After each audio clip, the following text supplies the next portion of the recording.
এবং প্রথমে এই বিষয়টি স্টেট ডিপার্টমেন্টের সঙ্গে উত্থাপন করি। তারা অত্যন্ত উৎসাহিত হয়ে তারা নিজের থেকে US trade representative, USTR, agriculture department ইত্যাদির সঙ্গে আমার অ্যাপয়েন্টমেন্ট করে দিয়েছিলেন। তাতে বোঝাই যাচ্ছে শুরু থেকে আমরা এনগেজড আছি। এর জন্য আমি শুরুতে বলেছি আমাদের এখানে ভয় পাওয়ার কিছু নয়, আতঙ্কিত হওয়ার কিছু নয়। We are in very good hands. আমরা এই মুহূর্তেও তাদের সঙ্গে নিবিড় আলোচনাতে আছি।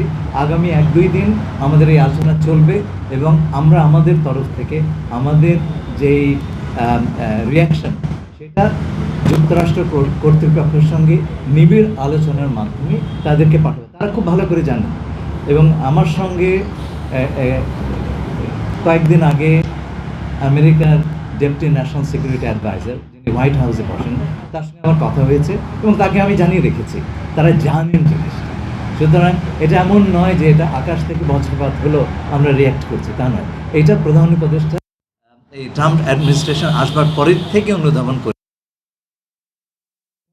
মতন ব্যবস্থা নিয়েছেন। আমরা প্রথম দেশ যারা ইউনিল্যাটারালি এই উদ্যোগটা নিয়েছে, তার সেইটা তারা রেকগনিশন নিয়েছেন। সুতরাং আমরা ধারণা করছি যে আমরা যখন রিভিউর জন্য তাদের কাছে অনুরোধ করব, আমরা একটা ইতিবাচক সব কিছু কিন্তু পাবলিক ডিপ্লোমেসির ব্যাপার নয়, এটা আমি সবসময় বলি। আমরা যখন কারোর সঙ্গে আলাপ করি, আমরা নিশ্চয়ই আমাদের প্রতিযোগীদেরকে জানতে দিতে চাই না যে আরও কী হচ্ছে, তাহলে পরে আমরা একটা বিপদে পড়ে যাব। এটা আপনাদেরকেও বুঝতে হবে, এটা জাতীয় স্বার্থের ব্যাপার। হ্যাঁ, এটা করে জানি তাদের সঙ্গে আমাদের বৈঠক হয়েছে। তুমি বলবে কিছু?